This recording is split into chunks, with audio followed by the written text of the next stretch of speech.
Welcome back, everybody, to another episode of the SVT Podcast. Although this week it is just the SNV Podcast.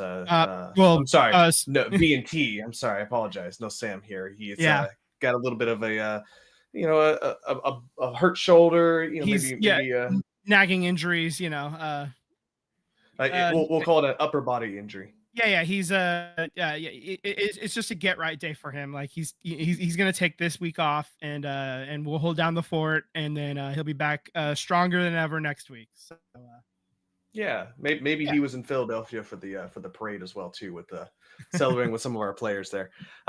There was I've been having a good time watching some of the post parade videos and stories that have been coming out, like right. Nolan Smith, our edge rusher, who finally posted on Instagram his commentary that was from Stone Cold Steve Austin, saying he had 1 beer, 2 beers, 3 beers, and What? then he had to, what?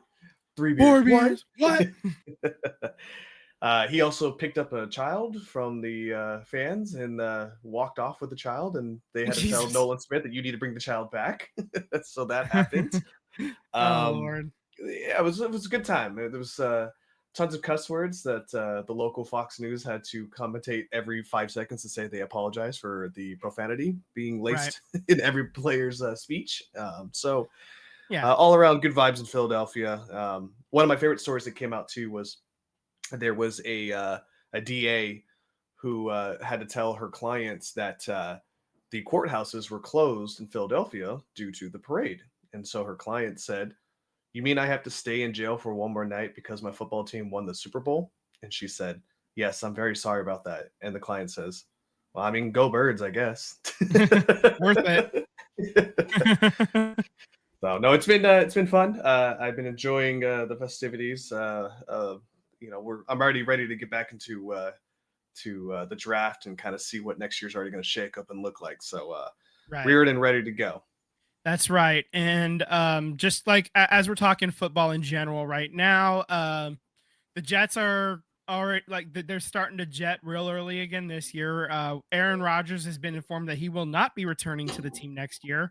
So we don't know who their quarterback's going to be. We also probably won't know who one of their receivers is going to be, because Devontae Adams is probably going to be gone. I would imagine. He wants to move closer to home. That means one of the California teams, possibly. Would you want him on the 49ers? Here's the thing. Debo's looking for a trade. Yeah, I agree. I don't know if Devontae Adams is looking for a trade back to California. I don't know. Maybe this could be the opportunity to make them happy if Debo's willing to play for the Jets. I wouldn't be willing to play for the Jets myself, but not knowing who's going to be throwing you the ball might be an issue. So it doesn't matter. Like, freaking Zeus himself could be throwing me the ball. I wouldn't want to be there, man. Like, I want no part of that team ever. Not even if there's a fire, ever. Yeah. I mean, Woody's crazy enough that I think if he were to make the trade, he might sign him to an extension, and maybe that makes Debo happy, knowing that that's part of the trade, is that if he gets traded there, he gets an extension and gets right. I mean, I would imagine that any trade is going to come with an extension as well, because no team is going to be willing to part with anything of value. I think the extension is rule number 1, I guess, for this trade to happen for Debo. So we'll see how that goes. And speaking of former 49ers, Dolphins informed running back Raheem Mostert he's going to be released on Friday. So for all you fantasy nut jobs out there, that means Devon Achan's going to be have one less guy taking reps from him. So I could see Raheem going back to the 49ers. I really can. Given the situation what happened last year, I think they'll really entertain it. Down to the 7th string running back, you mean? That situation? We finally found out that there are some players that even the vaunted Shanahan offense cannot turn into quality running backs, We finally got down far enough down the depth chart where guys look like me out there. Like that's I wondered what it would take, and the answer is 6 injuries ahead of you. That's that's what it takes to get down to that far where you get somebody who doesn't look good as a Shanahan running back. So, Right, right. whew, man. I mean, obviously, Raheem is an older player as well. He's in his 30s, so I don't know. He may not have a team anymore. Like this, he may be done. It may be a career, and although he was a bit of a late bloomer, so he has not quite as much wear and tear as other 31, 32-year-old running backs do. So there could be a market for him. I'm not going to say outright that there's not, and then just Right. be look like a fool if he signs somewhere. I'm not going to do that. I'm not a fool. I'm an oracle. So so while I think his career probably is done, especially just because this past year he couldn't like get healthy. It wouldn't shock me at all if he does end up being finding somewhere to land. Especially like once the season starts, if he stays in game shape, he could be a mid-season signing of some kind too. So Yeah, I totally agree. I mean, hell, maybe he's a Jets running back too. Who knows? yeah. Yeah, it's just this is obviously the parade was the last bit of business for the football season. The parade happened. Guys were stuck in jail for an extra night. And now we're on to the 2025 season proper. I forgot to include it in our show notes, but I did look up the 49ers 2025 opponents, like their win-loss records. And for home games, uh, they only faced 2 teams who had a winning record, and that would be the Rams and the Seahawks. And then for away games, you're looking at obviously the Rams and the Seahawks. And then you got the Texans and you've got the Buccaneers. Other than that, like they get to play the Giants, they get to play the Saints. They're playing a fourth place schedule. So, I mean, I talked about it before. The overall opponent's win percentage from 2024, the Niners have the easiest schedule according to that. The 415 opponent's average win percentage. So that's the Niners should be able to find themselves back winning next year. Now that I have the actual numbers to back it up instead of me just saying, oh, it's a fourth place schedule. Like I have the actual numbers. They have statistically the easiest schedule based on this past season's win-loss record. So, yeah, go Niners. Yeah, the Eagles do not have an easy schedule, but that's No, they comes got with that the first place territory. schedule. Yep, Yep. yep. So So every year a team goes worst to first, and the Niners set themselves up gloriously to possibly be that team. So especially when you play like the Jaguars and the Panthers, yeah, Bears, and yeah. So yeah, I'm and all those games at home. Are you kidding me? Like they should make easy work. There's some reporting actually that was people are hearing rumblings that Joey Bosa might be willing to come to the Niners too. I saw that too. It's because of their Yeah, mom's Instagram post, right? I believe. yeah. So, I mean, we'll see what happens with that. Obviously, when healthy, the Bosa players are top notch generational talents. The question has always been the health and can they keep their mouths shut long I was gonna say enough? maybe some of the off the field issues as well Some too. off the field stuff, some not captain like behavior from a guy with a C on his chest. So maybe just kind of keep that in line a little bit. Yeah, We'll agreed. be good to go, I think. And with that, I think that's our quickest football discussion ever. I don't have anything else to add. I don't know. The Raiders are going to cut Gardner Minshew. That's my prediction. There, done. Okay, we talked Raiders now. Sam, you taking care of Bud. Okay, I think it's time to move on to basketball. With that being said, the Warriors did have 3 games before the All-Star break. On Monday, they get the win at Milwaukee, 125-111. They lose a nail biter against Dallas in Dallas, 111-107. Well, Clay went nuclear. they lost to Dallas on the refs. Let's be honest. Yeah, The yeah, refs and mhm. made that game a little bit more in their favor than they probably should have. Yeah. That's fair, but also Clay actually showed Clay had a Clay game, like a good Clay game Yeah, as well. I So agree. that I mean, when he's going right, he gets hotter than video games sometimes. Mm-hmm. We've seen it firsthand over the years. So what can you say except you tip your cap? And then they follow it up. They get the win at Houston 105-98 on Thursday, and then they head into the All-Star break. So they are 28-27. I believe that's 10th in the West, but yeah. So they're right back in line with a playoff spot, play-in tournament. Draymond has officially put it on the record that he believes that the Warriors are going to win the title with the Jimmy Butler trade. Hold on. I shook my head at this. Yeah. And then I started seeing the stars aligning a little bit from the Mm-hmm. 2017 season or 2017-18 season. Mm-hmm. Kendrick Lamar released a new album. Yep. Same thing happened then. Yep. The college football championship took place in Atlanta. Same place back then. Mm-hmm. And then the third one was there's one more third thing that happened here. I'm trying to blank on what the other one was here. There was a third thing that happened. Oh, the Eagles won the Super Bowl. Okay. So stars are starting to. I don't believe the stars are starring. Yeah, no. We got to talk to our astrology girlies and see if there's something going on there that they can link up between 7 years ago and this year. I got a couple of them. I'll put some feelers out, see if there's something rhyming, and maybe that'll happen. Obviously, the Warriors were front runners that year with Kevin Durant. This year, they're gonna have to come from behind basically to do it. Yeah, but I mean, you know what? I mean, you look at the standings, and it feels like the Suns are starting to fade. I didn't think the Suns would be the team to fade. From a couple of weeks ago, our discussion, but they've fallen back a little bit.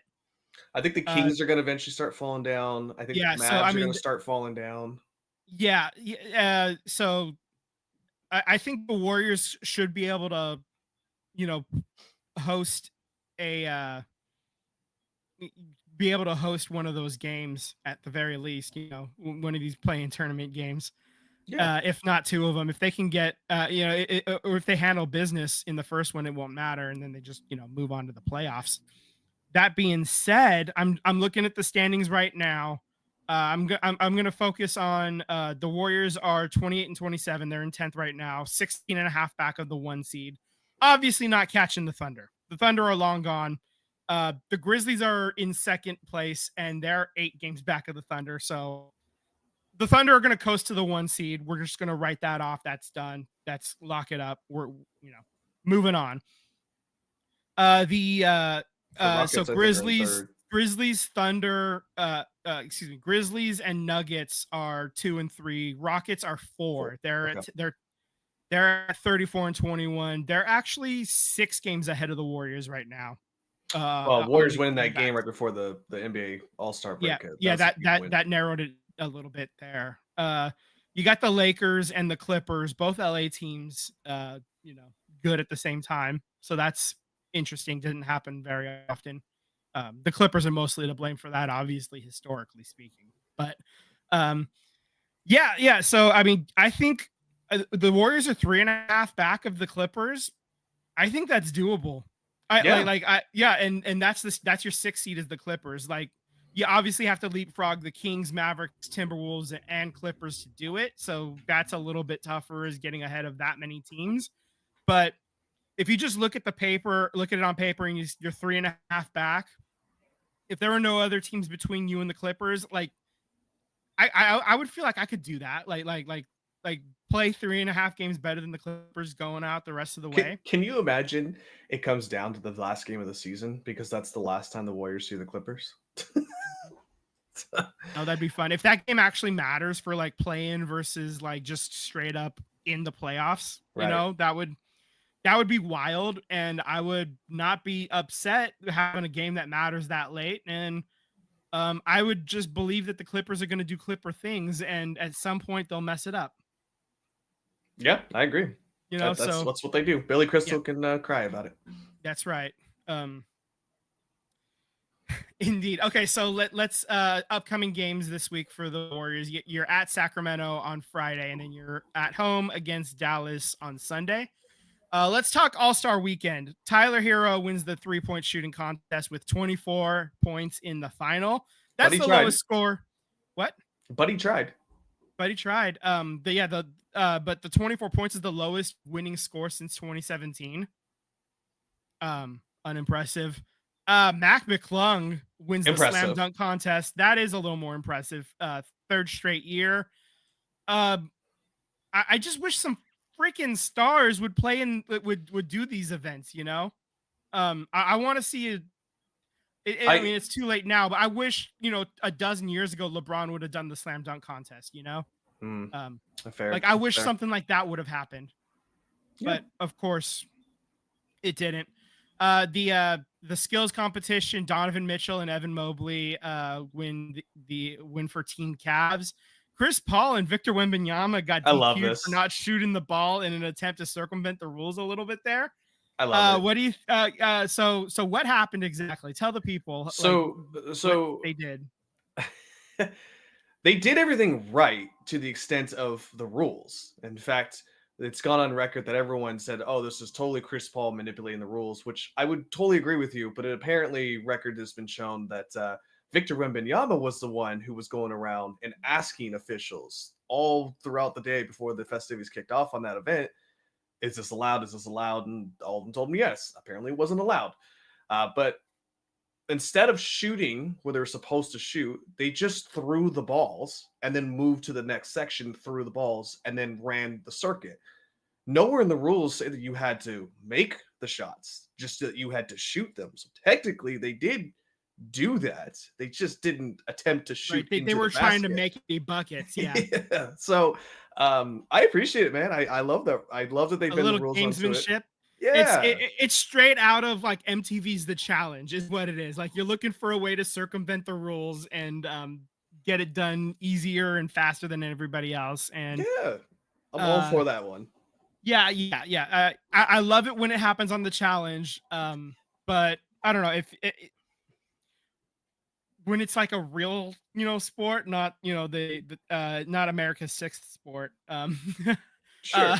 The Challenge, God, it feels gross. It feels a little gross, like at the NBA level. Like, I would expect that to happen in, but doesn't it feel on brand for any kind of all-star event? It feels on brand for Chris Paul, for a Chris Paul thing. That's what it really feels on brand. Even though he wasn't the one who did that. I mean, I'm sure he'll take the heat for it, but apparently it was Victor that did it. So by all means, I mean, that kid is smarter beyond his years. He walked into the locker room with his book, and Jokic was like, "Did you really bring a book with you?" Because knowing that he brings a book with him to read before every game. And Victor was like, "Yeah, I bring one every game. I always read it." And Jokic is just looking like, "Oh my God, this guy." So I love it, man. I like the gamesmanship about it. I think it almost kind of perpetuates what this weekend was with the NBA All-Star. And if there wasn't like a straight slap in your face on what this weekend really was, I mean, that's as blatant as it can possibly be. And I love it, honestly. Mm-hmm.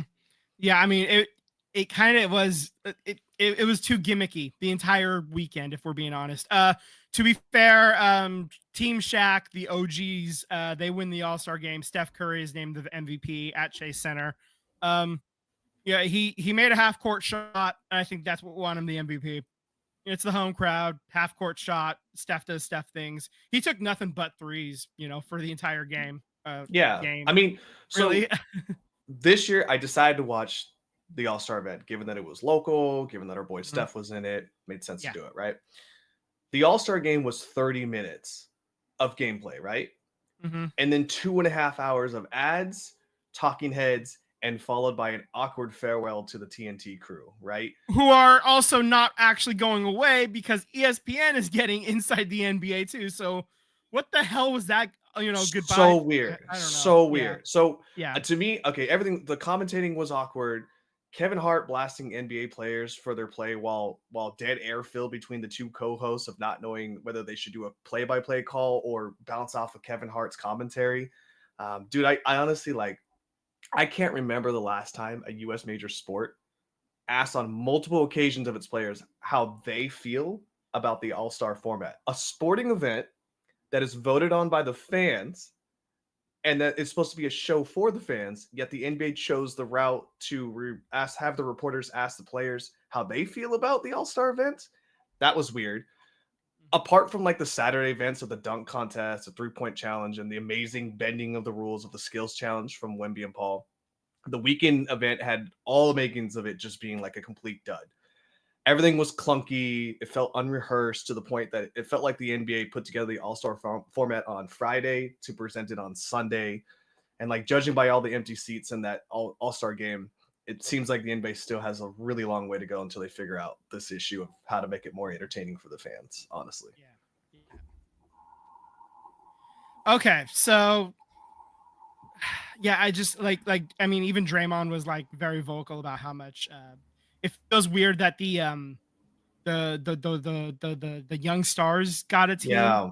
too. Like it feels gross, you know. I don't know. Somebody made a I good didn't love point. it. I don't know if it was Kevin Durant or maybe it was Kyrie Irving, but they said that if you're going to go this format again, which I don't think they're going to, it was a complete shit show. But if you are going to go with it again, maybe make the fourth team the NBA All-Star snubs, possibly. You know, Yeah, it gets well, more people inside. yeah, I think it should be NBA All-Stars now. Hockey does a similar type All-Star game thing where they have like each division has like a team of All-Stars where it's Right. like, 10 All-Stars in between the 8 teams or whatever. It makes a little bit more sense because the rosters are bigger. And so you can still honor the quote unquote correct number of players. Mm-hmm. MLB, they kind of extend the bench a little bit more for their All-Star game. Pro Bowl is a freaking joke. We don't need to talk about that. So but to do this with the NBA, it's a little bit weird. Like your rosters just aren't as deep. When you only have 3, like if you want to keep the right number of players, you only can have 3 teams, 3 teams of 8, right? So with that, it's just you almost have to extend it out to 32 All-Stars instead of 24 and get that fourth team in there to make it, fair or whatever. It's just overall, I know that they know that the All-Star game is broken, right? And they're just throwing stuff at the wall to see what sticks, right?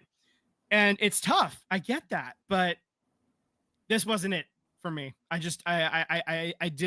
couldn't find a way to care even with Steph and it being in our backyard, like I still couldn't find it in me to give a damn. Yeah. Yeah, I mean, it's rough, man. if your team is dog crap, right, and you're at the All-Star game, making the ultimatum of whoever wins the All-Star game gets, home court advantage for the finals means nothing to the guy who's on the team that's probably not gonna make the playoffs. So Yeah.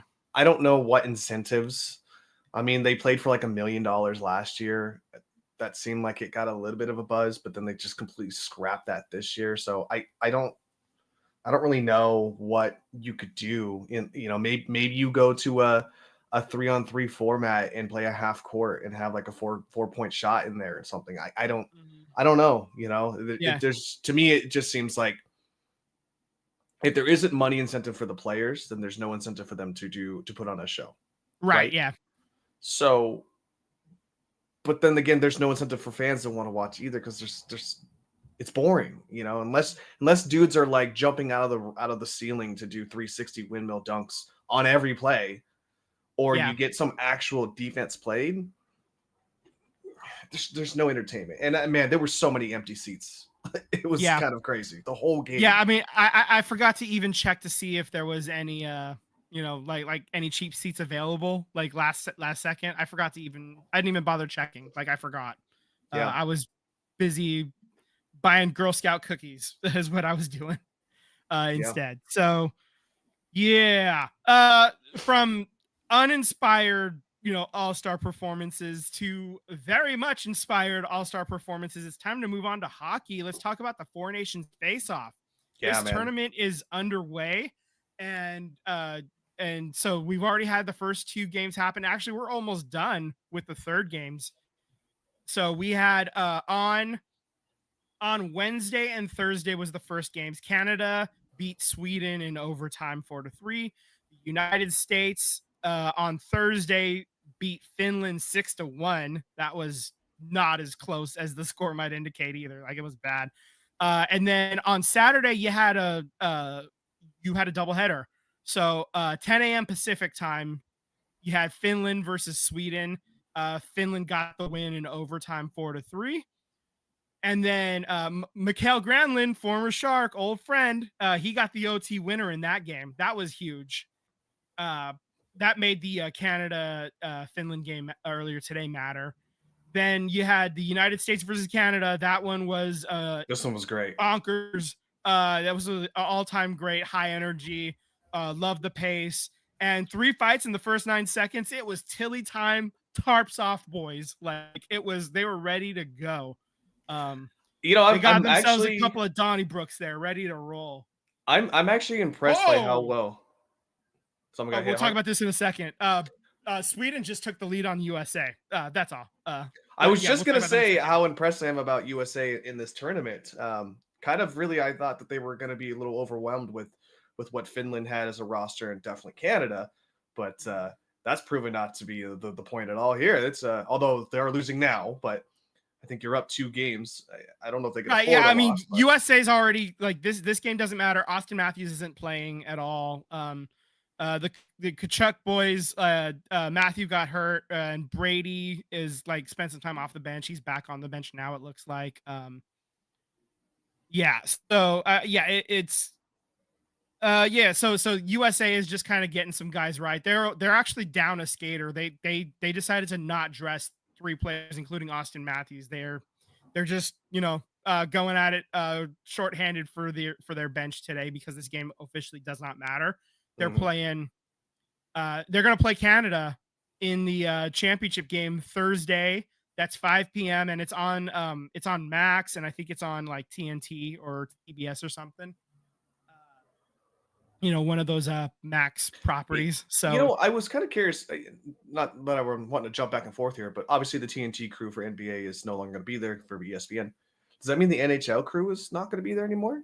No. It's different, like, different networks, different broadcasting plans, different whatever. So, okay. So TNT, Max, and their overlords at WB or whatever, they focused their attention on getting the rights for hockey because they already had basketball rights.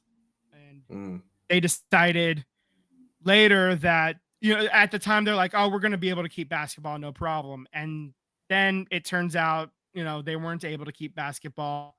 And then they put up a little bit of a fight, but not really. So Amazon ends up taking their spot, and NBC, excuse me, as well. So, yeah, but they're still gonna have hockey on. They're still gonna be splitting hockey between Disney and makes sense. Brothers. So that's how that's working out. So earlier today, Canada got the win 5-3 over Finland. They move on to the championship game, and this game right now, the first period I believe just ended, and Sweden just took the lead with less than a minute to go in the first period. They're up 2-1 as we speak right now. So we'll lock this in a time capsule. And so like I said, the championship game Thursday, 5 p.m. So right as soon as I clock off, I'm clocking back on, I'm going to clock off from work, and I'm going to clock that TV right on, because this is must watch. This is a rematch game, and these players give a damn, they really care. And they're putting in all, like, they're giving it 110% out there, all those cliches. And we'll see if we can get 5 fights in the first 15 seconds. Let's go for it. Let's try to top the record, man. Like, get an entire, on ice team, like, squad on the bench, and just everybody plays down one defensive pair, one line pair, just early on, knock off the first check mark for the Gordie Howe hat trick, That's right. Yeah. Just, we want to try to get as many Gordie Howes as possible. Right. So. Oh man. So fun. So fun. I love it when hockey is like really good. Like when hockey is at its best, like I honestly believe hockey is the best sport to watch live. And when especially when the teams are good and when they're playing at their best, like that's playoff hockey, and top nation, international competition, best versus best, like, oh, it's so good. Like, Yeah, and this is possibly something that could be replacing the All-Star game going forward. Like I think that this would be much more entertaining for me, sure. and I don't think we want to see this every year. But I think if you do like a four nations or expand it out to a six nations tournament, maybe in like, future iterations, um, maybe maybe every other year for this one. So then you have, they are bringing back the World Cup of hockey as well. I So mean, I you would have, love if one country can get their shit together, and not just mhm, saying us, because we clearly no, us as well too. But yeah, yeah, the yeah. old country in the east over there in the Yeah, north. yeah, yeah, yeah. If Russia could get their, just get it together. Just stop being crazy. I don't know. We're ones to talk, right? Yeah, right. Anyway, But I'd love to see anyway, some of their hockey players too, man. I mean, right? Yeah, there's exactly. So like if they expand to six nations, if Russia gets their act together, and then maybe it's, I don't know, maybe it's the Czech Republic or something like that. Obviously you would have USA and Canada, and then because those are your traditional powers. Same with Russia if they ever get it together, right? And then so every other year you have this six nations is what I'm going to call it going forward tournament. So like on the odd years, so like so this 2025, so 2027, you would have the nations tournament again. 2026 is going to be Olympics, right? right. So then we follow the following year, you do four nations, and then 2028 you have a World Cup of hockey, and maybe that takes a couple of weeks in the middle there. You do a tournament, like that, like a 3-week tournament thing, like I kind of like mean, the Olympics, and then you go back in 2029 with another nations tournament. And so that way you're seeing best of best. You're getting it pretty often, but it's not so regular that it loses the shine. it's proven to Because work, man. If you think I about it, I mean, yeah, hockey's killing it. Baseball killed it with their World Baseball Classic. yeah, exactly. Best versus best tournaments in any sport, really. Like it is top notch, and I really enjoy it. I don't know if there's anything we can really add to hockey. I think this is an exciting tournament so far. I can't wait to see the championship game. I can't wait to watch the rest of this game, frankly, that I got going on the TV right above me. And it's it's a good time. It's a good Yeah. time, and I can't wait to see more hockey. As we go. And yeah, this is great. Loving it. All right, let's move over to the pitch. Sam's not here. Let's go heavy into soccer. Let's do it. Woo! Okay, so let's talk. Let's start across the pond in Wrexham. They get a win 2-0 at Northampton this Yeah. past Saturday. Yeah, so they get the win 2-0. Sam Smith scored his first goal for Wrexham Nice. as the League One promotion hopeful strolled over to a 2-0 victory over Northampton on Saturday. Smith, who did not score a single goal in his previous appearances with Reading, his former club here, he then gets signed by Wrexham for a reported Wrexham record of 1.26 million, or just shy over £1 million. He opened the scoring in the 19th minute after racing from a long ball thrown by none other than Mark Howard. Northampton is pretty much in 18th place, so really it was really a problem for Wrexham for the rest of the afternoon. And Phil Parkinson and team, they cut the gap to second place by a point. So Yeah. that win actually gives Wrexham their second win in a row after going 3 games without a victory in January. So Yeah. um, Yeah. So I just pulled up the table actually for EFL League One, and Birmingham is obviously in first right now, and Wycombe is in second. And those are your two automatic qualifiers. Wrexham, Stockport, Huddersfield, and Leyton Orient. They're your 3 through 6. Wrexham's only 2 points out away from Wycombe. Birmingham's a little bit further out. They have a very nice 69 points, and so they're 11 points clear of Wrexham. That's going to be a little bit harder to make up, but you can catch Wycombe, that would be beneficial. Then you don't have to even play in the stupid playoff to get to go for the treble back to back promos. Yeah. And Leighton is their next opponent. That's right. Tomorrow, you can put a little distance between people behind you as well. Yep. And let's see, Mansfield Town, they're a little bit further down the standings. They are in 15th. Yeah, I mean, you get the Leighton win, it gives you confidence going into Sunday that you'll get that win against Mansfield Town. So exactly. Yeah. I mean, like we got like what, maybe I think April is when things start really getting tight and buttoned up here. So we're getting close here. So they've played 30 games out of a 46 game schedule. So there's still plenty of time to make it up to make up some ground on Wycombe, but it is getting closer and closer. Like we're 3/4 of the way through the season now at this point almost. So 16 games left, 2/3 of the way through the season. So they're right there though, and it's a chance to really make some noise. So let's now switch gears to the U.S. women's national team. We have the She Believes Cup beginning this week. If you are familiar with the women's game pod that Sam Ewis hosts, she kind of refers to this tournament as it's a serious tournament with a lulz name. The name is kind of silly, but like the tournament is like, it actually is pretty important. It's, it's top level teams competing, in a group stage setting for World Cup or Olympics. Like it is like the same format of a group stage like that, but you just don't play a playoff tournament after. Right. So for the upcoming games, you have Japan on Thursday in Houston. You have Australia on Sunday in Glendale, Arizona. And then next Wednesday, the 26th, they're playing Colombia in San Diego. So as for the roster itself, Bay FC did have a player named to like their practice squad, I guess, so to speak. And that was Hannah Bibar. She's a new signee. Hannah Babar, whatever. Anyway, so but Alyssa Melanson was left off of this She Believes roster.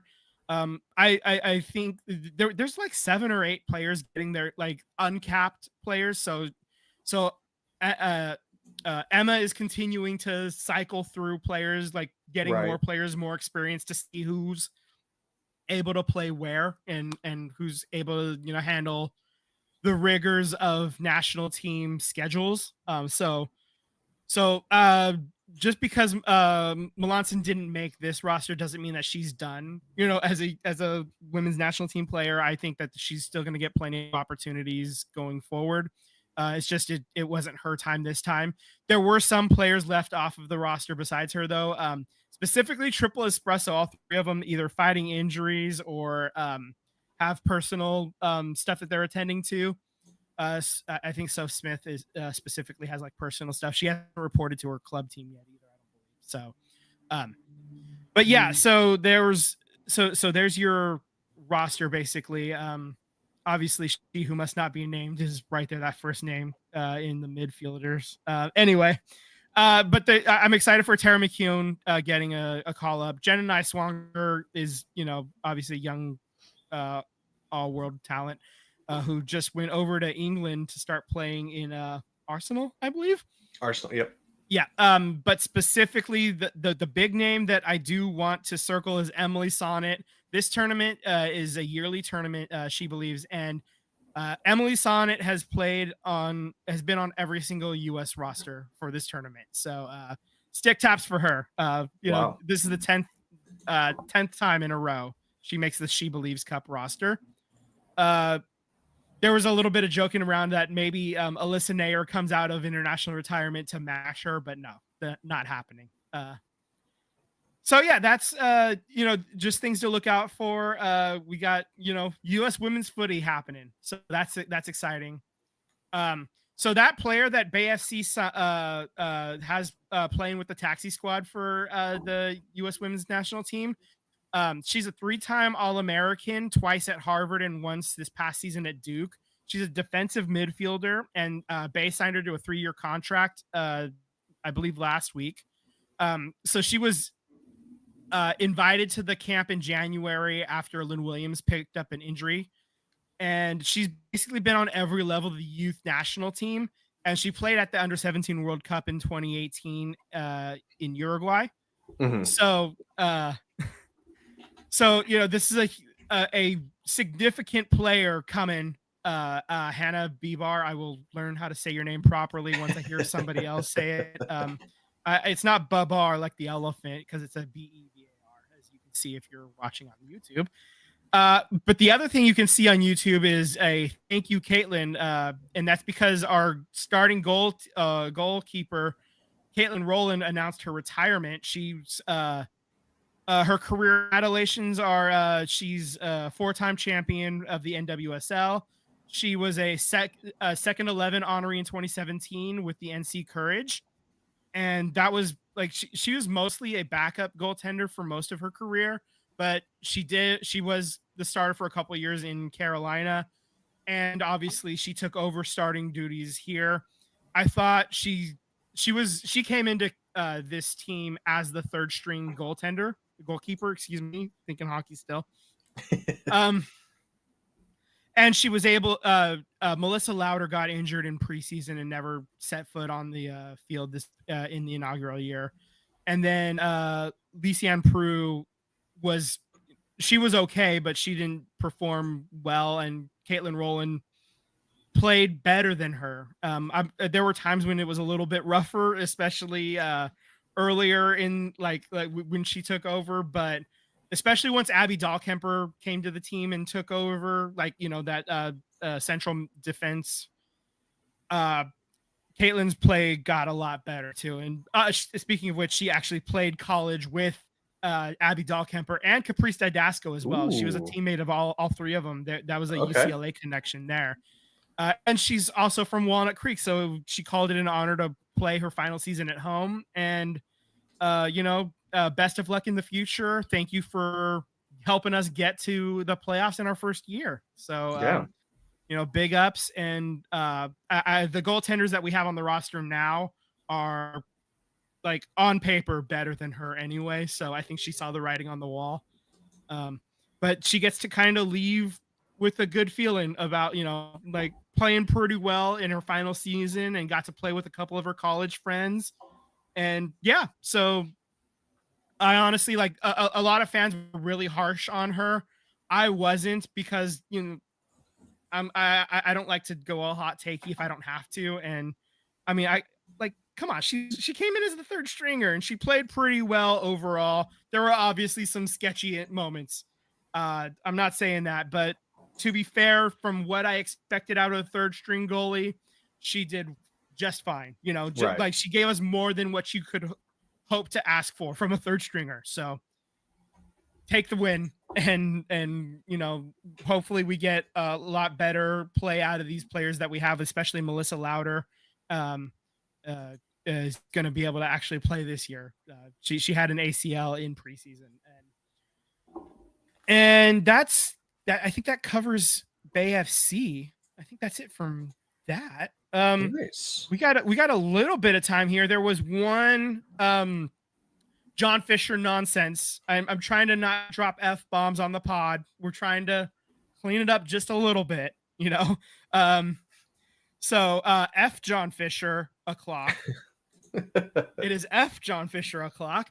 And so the nonsense specifically with him is MLB named him and Steve Cohen of the New York Mets to the 8-man executive council, replacing John Middleton of Philly and John Sherman of Kansas City. Whole lot of Johns in ownership in Major League Baseball. The Padres' new owner, who is going to be announced soon, his name is John something. I don't know. Yeah, but it is John. It is John. Okay. His other brother. Yeah. So just to note, the other owners on this executive board are Ken Kendrick from Arizona, John Stanton of Seattle, Greg Johnson of the Giants, Paul Dolan of Cleveland, Bruce Sherman of Miami, and Artie Moreno of the Angels. So of this 8-member board now, I'm looking at Greg Johnson has shown a willingness to spend here and there. Steve Cohen obviously is willing to open up the piggy bank whenever possible. And I'm looking at 6 other cheapskates. Artie Moreno signed Trout, but other than that, he's like, so Artie Moreno of the cheapskates, he's the one that spends the most, I think. But I mean, Miami, they're bottom dwellers in like standings and payroll. Cleveland, the Guardians, they're always toward the bottom. Stanton in Seattle, excuse me, they're like they never spend on anybody. Arizona has stadium issues now too. So I'm looking at cheapskate owners dominating this 8-man executive council board. What are they canceling? Payroll? Just like no, I don't know, man. Because they're really good at that. yeah, for real. Even Greg Johnson for the Giants, they've kind of pulled back on spending a little bit. Like, they always have the green light to try to sign somebody, but like they do very in the grocery business we call it high low. So like they'll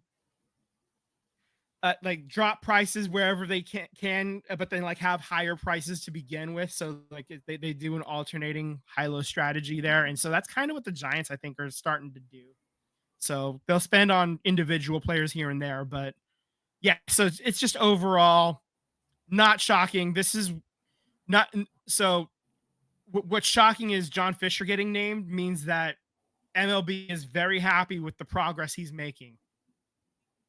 So I want to know what dirt he has. He has to have something on the commission. Yeah, honestly. Like, I mean, I know we joked about it in the past before, but I beg of you, if you have video or, email proof of John Fisher dropping an N-bomb, please release it ASAP. Like good God. Anyway. So F John Fisher. Yeah, I mean, Artie Moreno spends his money foolishly. Thanks for that. Let's look at this list. Let's look at this list. Artie Moreno has had his fans say sell the team. Yep. Okay. Ken Kendrick has had his fans say sell the team. Yep. John Fisher clearly has had his fans say sell the team. We're some of the loudest that nobody's knows about. Yeah, for sure. But yeah. Paul Dolan at one point had his fans say sell the team. Yep. Yeah, Greg Johnson had rumblings last year of people saying sell the team. Bruce Sherman in Miami, like the fans in Miami, like they've been going through it almost as much as A's fans have, except they have a new stadium. So but that didn't help boost payroll or nothing. So like I'm looking at a whole lot of clowns and Steve Cohen. John Middleton pays for players. Steve Cohen but he's no longer on this council anymore. He's out. Right, exactly. But I mean, like, so they replaced one guy that paid for players with another guy that paid for players, and that was it.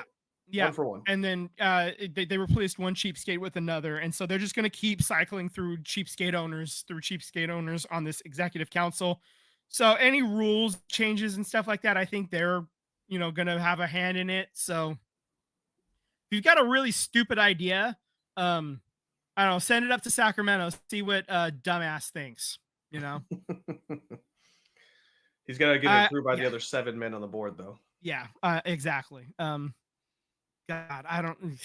All right, this is why we've basically stopped covering baseball for the most of it. Part. I am looking forward to going to Bay FC games. I'm looking forward to going to at least one more Sharks game before the season ends. And I'm looking forward to seeing where the Warriors finish and how they start their playoff run. I'm looking forward to a whole lot of things that aren't spring training. I'm focusing on a lot of other things going forward. And I hope that you all at home are having, a fun time with whatever sport you're watching. If you're into NASCAR, apologies, I'm not going to cover that. I don't care. I just don't, and I will never care. Like I'm, it's gone. I'm, go watch other podcasts for that. But other than that, if you've got anything you want us to talk about, we're happy to talk about it here. So dive into those, dive into the DMs, slide into the DMs. God, I can't talk today. It's 2025 has been a long decade. Okay. Thanks for joining us. Tyler, you got anything you want to add before we roll out of here?